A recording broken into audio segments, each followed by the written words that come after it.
future, then you will understand the fear of the Lord and find the knowledge of God.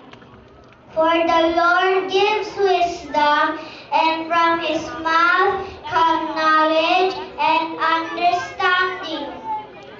I thank God my Creator for the wisdom that he has given me to see the beauty of his creation. I thank him for my parents who brought me into this world. To my mamita, to my mama and appa, thank you for loving me and for wonderfully taking care of me.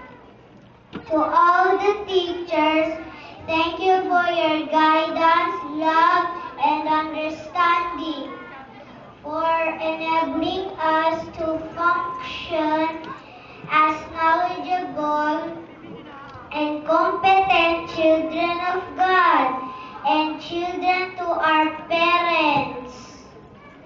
To all my fellow students, I thank God for all the memories I spent with you.